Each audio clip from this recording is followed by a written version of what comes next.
यातून कलह निर्माण होऊ शकतो. आणि तुम्ही आंधळं बनवून जगायचं, राणी बनवून जगायचं नाही. तुम्ही फक्त त्याच्या हालचालीवर ओळखायचं. घरला संध्याकाळी आलाय, येताना त्याचं तोंड कसं आहे बघायचं, त्याच्यावर कप भरायचा का ग्लास भरायचा म्हणजे चहाचा कप का पाण्याचा ग्लास, बरोबर आहे ना? तोंड बघूनच ओळखायचं. आपण हसत खेळत आला चहाचा कप, नसला रागात आला असा फणफणत आला असला तर पाणीच पाजायला पाहिजे ना, त्याला असंच भरायला पाहिजे पाण्याचा. म्हणून म्हणलं काय भरायचं ते तुम्ही लक्षात ठेवायचं. चला तर आपण काय करूया, थोडक्यात आता घरगुती उपाय सांगायला चालू करतो. कारण हसत खेळत आयुष्य जगलं पाहिजे. घरच्या इलाजांमध्ये तुम्हाला साध्या साध्या गोष्टी सांगतो. आपल्याला केस गळतीचा महिलांच्या मध्ये खूप प्रॉब्लेम असतो बघा. केस गळतीसाठी काय करायचं, लिंबू घ्यायचा, त्याच्यात तूप टाकायचं, लिंबूची साल घ्यायची, त्याच्यात तूप टाकायचं 1 चमचा, ते मिक्सरला मिक्स करायचं, वाटायचं घर करून आणि त्याचा लेप लावायचा आपल्या केसाच्या मुलांना. आपणही लावलं तर चालेल बरं का, ते काय बायकांनीच करायला पाहिजे असं कुठं काय, आपणही लावायचं. हे लावायचं, मसाज करायचं 10 मिनिटानं ते धुवून टाकायचं. ज्या दिवशी करणार त्या दिवसापासून केस गळती बंद करून बघा आणि मग सांगा. अजून तुम्हाला सांगायचं आहे, लांब सडक सिल्की केस हवे, हेच काम आवळा घ्यायचा, आवळ्या स्मॅश करायचा, म्हणजे परत मिक्सरला वाटायचं, त्याच्यात परत तूप घालायचं, परत लावायचं आणि तुम्ही केसांच्या मुळांना पॉलिश करायचं. हे मात्र एक अर्धा तास ठेवायचं. अर्ध्या तासानंतर धुवून टाकायचं. केस गळती तर थांबेलच, पण लांब सडक सिल्की केस व्हायला लागतील. अजून जर सांगायचं म्हटलं तर सगळ्यांना केस छान हवे असतात बघा. ते आता बरंच पार्लर मध्ये जाऊन काय करतात, त्याला इस्त्रीच करून आणतात. बरोबर आहे का? आपल्याला पण वाटतंय की सिल्की केस असावी, छान केस असावी. कुणा कुणाला वाटतंय? सगळ्यांना वाटतंय ना? नक्की ना? हाय त्यांनी तरी बोला. असं कसं आहे, उगाच म्हणायचं नाही. आपलं कसं आहे, आमची आई होती हो, तेल लावत होती. आता मम्मी जन्माला आली, काय सांगायचं? मम्मी काय सरळ आहे का? मम्मी मुलाला पावडर लावते तर केसांना तेल लावत नाही. त्यामुळे तिची कमी वयातच पांढरी होणे, निघून जाणे हे चाललंय.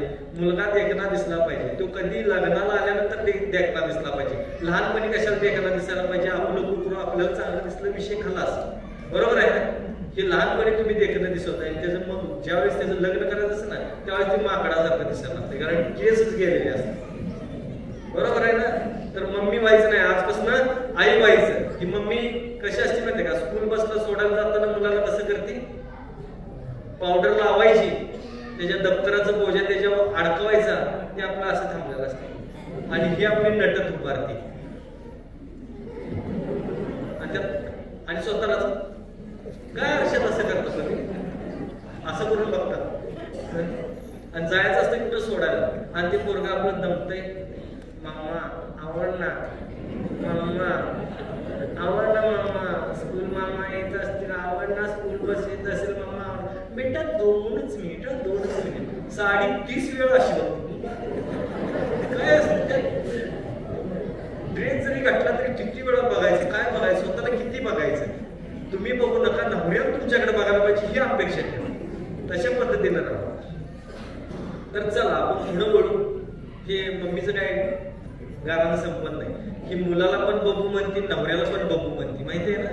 हे सिटीत आहे ना, पुन्हा मुंबई सारख्या ठिकाणी बघितले का, बबू केलं की 2 बबू पळत येते, छोटा बबू मोठा बबू.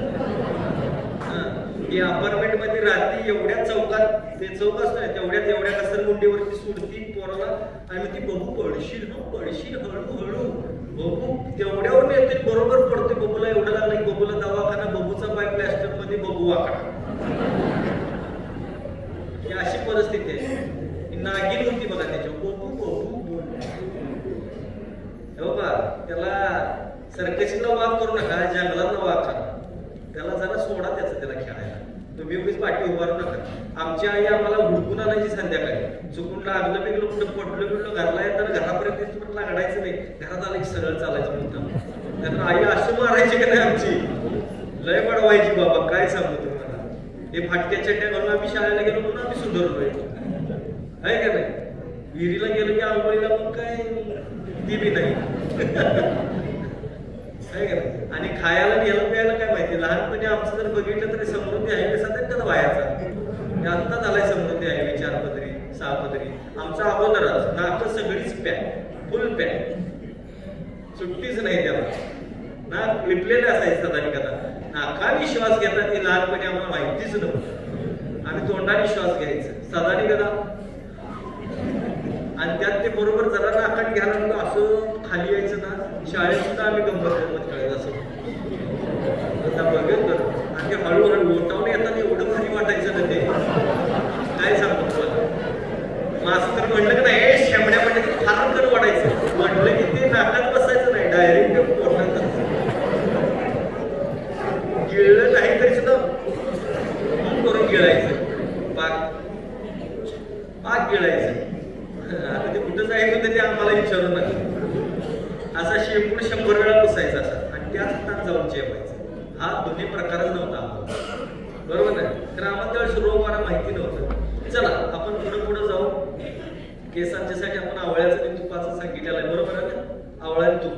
तर पुढे जाऊ आपण थोड्या गोष्टीला. सुंदर दिसावं प्रत्येकाला वाटतंय का नाही? नाही का वाटत? केस टिकावे, मस्त की पोट नसावं, कुणाला वाटतंय? उगाच म्हणाय नाही, तुम्हाला वाटणार, 100% वाटणार. तिकडे काय हात वर नाही. मला माहिती आहे सुंदर दिसावं म्हणलं तुम्ही म्हणाल सुद्धा, काय सांगू शकत नाही.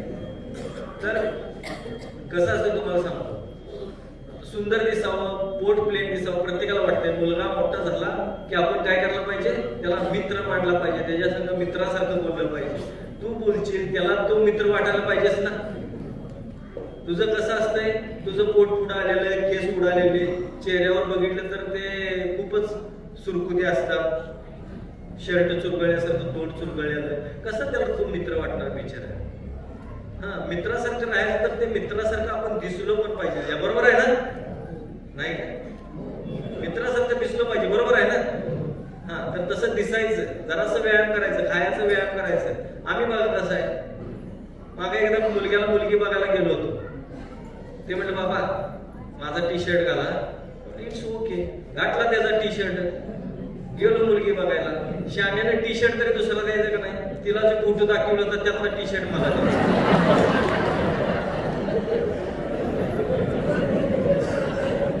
आणि माझंच असल्यामुळे दिसायला माझ्यासारखंच. पोरगी चहा घेऊन आली, इकडे तिकडे बघायला, मम्मीला बनवायला ह्यातला कुठला आहे, असं राहिलं पाहिजे, बरोबर आहे ना? चला तर बघा, सुंदर दिसावं प्रत्येकाला वाटतंय. केळीची साल आहे ना, केळीची साल घ्यायची, त्याच्यात थोडंसं पाणी शिंपडायचं, त्याच्यात खायचं सोडा, त्याच्यात लिंबू आणि तुरटी ह्या गोष्टी घालायच्या, आणि ते मिक्सरला लावून थोडंसं वाटून घ्यायचं, आणि त्याची पेस्ट तयार करायची, चेहऱ्याला लावायची, 10 मिनिटं थांबायचं. 10 मिनिटानंतर सगळा चेहरा धुवून टाकायचा. 10 मिनिटांमध्ये ऍप्लिकेशनमध्ये, 10 मिनिटाच्या ऍप्लिकेशनमध्ये वांग कमी आलेला दिसेल, चेहऱ्यावरचे काळे डाग, पिंपल्स तेव्हा तुम्हाला चेहरा फ्रेश करायचा आहे ना, तुम्ही करून बघा. 10 मिनिटात जर नाही झालं ना, तुमचा सगळा खर्च मी बघायचा, चॅलेंज आहे माझं. तुम्ही फक्त करून बघा एवढ्या गोष्टी. चला पुढे जाऊ आपण. थायरॉइड म्हणून तुम्ही जे सारखं ओरडत असता, हे करत असता, खरं तर त्याचं लक्षण तुम्हाला माहिती असायला पाहिजे. अंगावरती सूज आली, वजन वाढलं म्हणजे तुम्हाला थायरॉइड झाला असं नाही. 30 नंतर ते ऑटोमॅटिक महिलांचं वजन वाढत जातं. ज्यांचं शिजर झालेलं आहे त्यांचं तर वाढतच वाढतं. ज्यांना गर्भाशयामध्ये काय जर गाठी असतील किंवा काय असतील, किंवा गर्भाशय काढला असेल, गर्भाशयातल्या गाठी काढल्या असतील, त्यांचं एक वजन वाढतंय. अजून सांगायचं झालं तर व्यायाम ज्यांचा कमी आहे आणि उष्ण पदार्थ जे खातात त्या एक महिलांचं जास्त करून वजन वाढतं. ज्यांना मासिक धर्म कमी जास्त होतो किंवा मासिक धर्मामध्ये अनियमितता असते, अशा महिलांचा सुद्धा वजन वाढतं. म्हणजे त्याला अंगावरची सूज वाढते. कारण आपण शाळेत सगळ्या गोष्टी शिकलोय की एखाद्या गोष्टीला जर ऊर्जा दिली, उष्णता दिली तर ती गोष्ट प्रसरण पावते, माहितीये का नाही? तसं पोटात जर उष्णता वाढली तर ऑटोमॅटिक तुमची बॉडी फुगायला लागते. याचा अर्थ तुमची तब्येत सुधारली नाही. अशी वजनं आम्ही कमीत कमी 15 दिवसामध्ये पूर्ण घालवून टाकतो. 15 दिवसात कमी होऊ शकतं वजन तुमचं. आणि असं नाही की निसर्गाच्या नियमातून गेल्यानंतरच होतं. बघा मी जे सांगितलं, मी खूप काय त्याच्यावरती बोलू शकतो, पण मर्यादा येतात मला, म्हणून मी बोलू शकत नाही. आणि तुम्हाला जर ही जर माहिती जर सगळी घ्यायची असेल कशी काय कशाबद्दल, तर आमचं महिला स्वास्थ्य फाउंडेशन आहे. 0231 26 88 800 या नंबरवरती तुम्ही फोन करायचा. याच्याबद्दल तुम्हाला ज्या काय तुमच्या काही गोष्टी अशा असतात की आपण नवऱ्याला सुद्धा काही गोष्टी बोलू शकत नाही. बरंच म्हणजे इचिंगच्या बाबतीत असतील, पुरळ कुठले असतील, कारण हे तुम्ही अंगावरती काढू नका. हे उष्णता कमी केलं की निघून जातोय. मी काय भीती घालत नाही तुम्हाला, पण हे तुम्ही जर तुम्हाला करायचं असेल तर महिला स्वास्थ्य फाउंडेशनला तुम्ही फोन करा.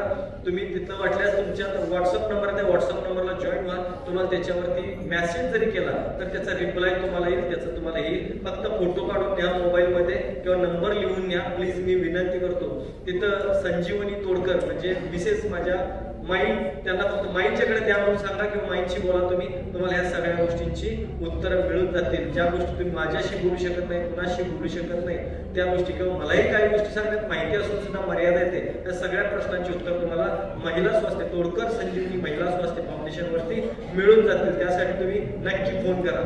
चला तर थायरॉइड वरती आपण आलो होतो. थायरॉइड बद्दल गैरसमज करून घेऊ नका. पूर्वी कुठे होतं, सगळ्यांनाच इथं गाठी येत होत्या का? तो गाठी येतात त्याला थायरॉइड म्हणतात का? आणि पूर्वी असं महिलांना नव्हतं का? इथं यायचं ना, आपण त्याला वेगळं नाव दिलं होतं बघा. त्याला आमच्या इकडं आव्हाळ आलंय म्हणायचे. तुमच्याकडे काय म्हणतात? आव्हाळ चालय म्हणायचे. कुठं तरी लाखात हजारात एखाद्या महिलेला ते दिसायचं. आता बघितलं तर तुमच्या डोक्यात जी किड्या आहेत ना, त्या किड्यांमुळे ते सर्रास तुम्हाला दिसायला लागते. आम्ही सारखं चेक करत असतो, जरा दिसतंय काय, इकडे जरा सुजलंय काय, इकडे जरा गाठ आली का, हे बघून बघूनच तुम्ही वाढवता. आजपासून असलं डोक्यात काही घ्यायचं नाही. तुम्ही डोक्यातून आजार काढा, शरीरात काढण्यासाठी तोडकर संजीवनी सदैव तुमच्या सोबत उभा राहील. आम्ही काय म्हणलं ना, काय वाटतं ते करतो. त्याच्यावरूनच आम्ही ते मारुतीने जे आणली ना संजीवनी, त्याच्यावरूनच आम्ही तुमच्यासाठी संजीवनी आणण्याला सुद्धा मागं पुढे बघणार नाही अशा पद्धतीने. म्हणजे ते काय आता संजीवनी मिळणार नाही, पण जे काय निसर्गात संजीवनी उपलब्ध आहे ती सगळी आम्ही तुमच्यासाठी आणायला तयार आहे. फक्त तुम्ही हिंमत ठेवा. चला तर पुढे जाऊन आपण बोलू. थायरॉइड साठी सांगतो. थायरॉइडला कुठल्याही गोष्टीने घाबरू नका. थायरॉइड हा काय आजार नाही म्हणत. कशामुळे होतो ते माहितीये का थायरॉइड तुम्हाला? थायरॉइड होण्याचं कारण माहितीये? कायच माहिती नाही. मग झाला कसा? हा चला, एकेकाला कॅन्सर होतो, इथं फाटलं, काय झालं, किंवा कुठं लिव्हर खराब झाले, दारू पिणारा, मावा गुटखा खाणारा त्यांचं होऊन जाईल. बरोबर आहे का नाही? त्यामुळे होते. तुम्हाला थायरॉइड का होतो? तुम्हाला कॅन्सर का होतो? काय कारण असतील? आणि पुरुषांपेक्षा महिलांचं प्रमाण जास्त आहे कॅन्सर मध्ये. महिलांना हे पुरुष मंडळी व्यसनामुळे तरी जातात, पण तुम्ही काय करता? तुम्ही दारू पिता का? तुम्ही मावा गुटखा खाता का? मग तुम्हाला कॅन्सर काय याचा विचार कधी केलाय का? आणि महिलांचं प्रमाण जास्त काय? गर्भाशयातले कॅन्सर का होतात? योनी मार्गात सुद्धा महिलांना कॅन्सर आहे. ब्रेस्ट कॅन्सर का होतात? गाठी का येतात? सांगा बरं. आहे का उत्तर तुमच्याकडे? सांगा, एक तरी कोणतरी बोला माझ्याशी. आहे का तुमच्याकडे उत्तर या गोष्टीचं, या प्रश्नाचं उत्तर आहे का तुमच्याकडे? यातलं काही नाही. तुम्हाला काही माहिती नाही, नुसतं अज्ञान लपलंय आपल्याला आपल्या शरीराची योग्य माहिती नसल्यामुळे या सगळ्या गोष्टी होतात. ब्रेस्टला गाठ आली म्हणजे ते बऱ्याचदा ना काही वेळेला ज्यावेळेस म्हणजे ज्यांना मुलं असतात ना, मुलाचं दूध अचानक बंद केल्यानंतर ते काय दूध जे तयार झालेलं असतं त्याचा एखादा थेंब राहिला तर नंतर तो सुद्धा गाठीमध्ये रूपांतर होतो. ब्लड क्लॉट असू शकतो. रक्ताचा एखादा थेंब जरी तिथं अडकून राहिला तरी त्याची गाठ होऊ शकते. तो कॅन्सर असू शकत नाही. तुम्ही काय करता की शंका घेऊन कॅन्सर तयार करता. त्याच्यावरती आपल्या इथल्या एका शास्त्रज्ञांनी एक्सपेरिमेंट केलं होतं. माहितीये का तुम्हाला? तुम्हाला एक्सपेरिमेंट म्हणजे एका माणसावरती प्रयोग केला होता. तो सुद्धा प्रयोग जगजाहीर आहे. तुम्ही युट्यूब वरती पण बघू शकता. युट्यूब वरती सुद्धा कागदपत्रांसकट सगळं दिलेलं आहे. एक माणूस होता, तो काय झालं होतं की त्याला फाशीची शिक्षा झाली होती. ऐकून घ्या मी काय सांगतो ते. तर एक माणूस होता, त्याला फाशीची शिक्षा झाली होती. मग शास्त्रज्ञांनी त्याच्यावरती एक प्रयोग करायचा ठरवला. म्हणाले की आपण काय करूया, त्याच्यावरती प्रयोग करू की माणसाची मानसिकता कुठेपर्यंत जाऊ शकते. तुम्हाला जे आजार आहेत ना हे मानसिकतेतून होतात. खरं सांगायचं तर मला काय झालं तर आजपासून डोक्यातनं काढायचं. ही एक्सपेरिमेंट बघा, हे कशामुळे माहिती घ्या तुम्ही आणि हे युट्यूब वरती जाऊन नक्की बघा बरं का. माझं सुद्धा ऐकू नका, तुम्ही स्वतः बघा, त्याशिवाय तुमची खात्री पटणार नाही. त्यांनी कागदपत्रासकट सगळं दिलेलं आहे. अशा वेळेस काय झालं असतं, फाशी झाली असते. शास्त्रज्ञ म्हणतात की चला माणसाची मानसिकता कुठेपर्यंत जाऊ शकते याचा आपण प्रयोग करू. आणि त्याबद्दल त्या माणसाला जातात, शासनाचे सगळे परमिशन घेतले, त्याच्यात लेटर्स वगैरे सगळे आहेत. आणि त्या माणसावरती ते प्रयोग करायचा ठरवला. त्याला जाऊन शास्त्रज्ञ भेटले, पोलीस भेटले, वकील भेटले आणि सगळ्यांनी मिटिंग घेतली. त्या मिटिंग मध्ये त्याला सांगितलं गेलं की तुला बाबा 8 दिवसानंतर फाशी होणार आहे. आणि फाशी होताना तुला कसं आहे, आम्ही एक नवीन प्रयोग करणार आहे की फाशी देणाऱ्या माणसाला आजपर्यंत आम्ही बघितलं की फाशी देणाऱ्या माणसांना मरताना खूप त्रास होतो. म्हणजे फाशी दिल्यानंतर ते घशाला फास अडकवतात, एकतर तोंड बंद असतं. फाशी देताना माणूस घाबरलेल्या अवस्थेत असतो आणि ती फाशी दिल्यानंतर लगेच माणूस मरत नाही. पहिलं काय होतं, पायाखालची ती फळी सटकल्यानंतर माणूस बक्कन खाली येतो एकदम आणि त्यात त्याच्या मणक्यांची हाडं मानेची हाडं मोडली जातात. त्यामुळे त्याला प्रचंड वेदना होतात. त्या माणसाला शी सगळी होते आणि त्याच्यातून त्याचा घसा जो असतो ते आवळला जातो आणि आवळल्यानंतर हळूहळू त्याची श्वसन संस्था बंद होते आणि श्वसन संस्था बंद, हृदयाला त्याच्या श्वास पुरत नाही आणि त्यात त्याला मरायला थडथड करून खूप वेदना खूप यातना होतात आणि खूप त्रास होतो मरताना. आणि ते सगळं त्याला आठवायला लागतंय. किमान 5 ते 10 मिनिटं माणूस त्याला अडकून ठेवायला लागतोय आणि मेल्यानंतर सुद्धा कमीत कमी 2 तास त्याला खाली उतरलं जात नाही. 2 तास ते प्रेत त्याच अवस्थेत ठेवलेलं असतंय. ही परिस्थिती असते. त्याचे डोळे बाहेर येतात, त्याचे तोंड बाहेर येते, जीभ बाहेर येते आणि अशा ह्याच्यात त्या माणसाच्या कानातून रक्त वगैरे येणे हे सगळं प्रकार होतं. आणि अशा परिस्थितीत एखाद्या माणसाचा दुर्दैवी मृत्यू होऊ नये, त्याला पटदिशी मरण यावं, त्याला त्रास होऊ नये, ते त्रास आम्हाला सुद्धा बघवत नाही. म्हणून आम्ही एक प्रयोग करणार आहे. तो तुला आता फाशी होणारच आहे तर तुझ्यावर तो पहिल्यांदा प्रयोग करणार आहे. आम्ही काय करणार आहे की आमच्याकडे एक असा नाग आहे की जो चावल्यानंतर 3 सेकंदाच्यात माणूस मरतोय. त्याला कुठली वेदना नाही, यातना नाही, धडपडायची गरज नाही, काही नाही. असा प्रयोग करायचा म्हणून त्याला सांगितलेला आहे. तुझ्या आम्ही करू का? तो तयार झाला. तो तयार झाल्यानंतर म्हटला एवढं धडपडून ते मरण्यापेक्षा काय करण्यापेक्षा आता मरायचंच आहे तर साप चावून मेलेलं का वाईट आहे म्हटला. म्हणून त्याला प्रयोग केला. फाशीचा दिवस आला. फाशीच्या दिवशी त्याला तिथं उभा केलं आणि त्याचे तोंडावरती घातलं, हात बांधले होते आणि त्याला तिथं साप होता. पहिलं तो साप आणला आणि साप आणल्याला बघितलं तर सापाचा आवाज ऐकायला चालू केला.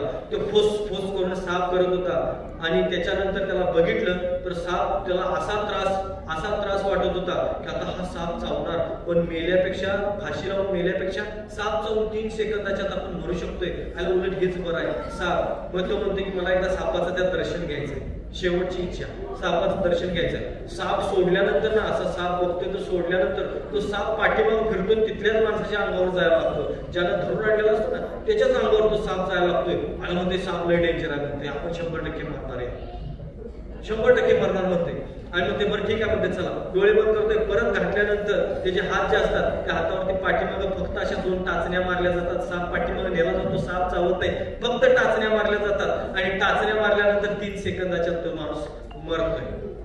आता इथून पुढे खरं सांगायचं तुम्हाला सरप्राईज होईल. त्याचं ज्यावेळेस पोस्टमॉर्टम केलं तर त्यावेळेस कळालं की त्याचा मृत्यू हा त्या शरीरामध्ये त्या सापाचं जसं विष होतं त्या सापाचं सेम विष त्याच्या अंगात सापडलं गेलं. सेम तसंच. म्हणजे मानसिकता कुठं असते बघा, त्या माणसाच्या अंगात ते सापाचं विष आलं ही मानसिकता असते. म्हणून अशी मानसिकता तुम्ही करून घेऊ नका की तुम्हाला शुगर आहे, बीपी आहे, ते तुमच्यात ऑटोमॅटिक यायला लागतंय. मेंदू हा शरीराचा मालक आहे. मेंदू जी आज्ञा दिली ते तुम्ही करणार. मी किती ओरडलो तुम्ही ऐकणार नाही, पण ज्यावेळेस तुम्हाला स्वतःला ठेच लागेल ना तेव्हा तुम्ही 100% तेव्हा ऐकणार, शहाणे होणार. म्हणून ते थोडंसं मी पाया पडून एवढं जीव तोडून का बोलतोय ते विचार करा. का विचार करा तुम्ही, मी जीव तोडून बोलतोय आणि ह्याच्यातून तुम्ही समजून जावा की परमेश्वरानं दिलेलं मला हे काम आहे, मला हे प्रामाणिकपणे करायचंच आहे. आज आजार, रोग, व्याधी खूप वाढायला लागले. तुम्ही आयुष्यभर काम करताना शेवटी दवाखान्याला पैसे घालता. जाता मला वाटतंय जे कमवलंय त्याच्यापेक्षाही जास्त तुम्हाला कधी कधी खर्च घालायला लागतो. घर तर मुलांना विकायला होता आणि तुम्ही स्वतःला खर्च करून घेता. हे खर्च कुठेही करू नका. त्या खर्चामध्ये तुम्ही कुठेही फिरायला जावं वाटल्यास तिकडच मारा, तुमचं मडा आणायची सुद्धा गरज नाही. निदान एन्जॉय केलेल्याचा तरी उपयोग हो. बरोबर आहे की नाही? तसं थायरॉइडचं तुम्ही डोक्यात घ्यायचं नाही. ते 60-70 वर्षापूर्वी कुठं होता थायरॉइड तुम्ही विचारलं तर कधी स्वतःच्या मनाला? सांगा बरं मला, का मी बोलतो एवढं जीव तोडून? होतं का? तेव्हा नव्हता का? विचार करा तुम्ही. इतर प्राण्यांना, पक्ष्यांना का कॅन्सर नाही? माहितीच नाही. आपल्याला सगळ्या गोष्टी माहिती दिली पण आपल्याला लक्षणांची माहिती आहे का? शुगरचं लक्षण तुम्हाला सांगा. 8वी 9वी 10वी 95 96 97 सालची पुस्तकं काढायची आणि 8वी 9वी 10वीच्या पुस्तकात वाचायचं की शुगरचं लक्षण, मधुमेहाचं लक्षण काय आहे हे बघायचं. त्यातलं तुमच्यात एक जरी दिसलं तर मी तुमचा खर्च करतो तुम्हाला बरं करायला. तुम्हाला चॅलेंज मी बरं करून देतो. कारण हे डिसीज असं आहे की टेन्शनमुळे जास्त होतात, हे विचारामुळे जास्त होतात, झोप नसल्यामुळे जास्त होतात आणि ते तुम्हाला बरं करायची जबाबदारी माझी लागेल. मी एवढ्या सगळ्यांच्या समोर सांगतो. इथं ऑनलाईन सगळं चालू आहे, लाईव्ह प्रोग्राम चालू आहे माझा.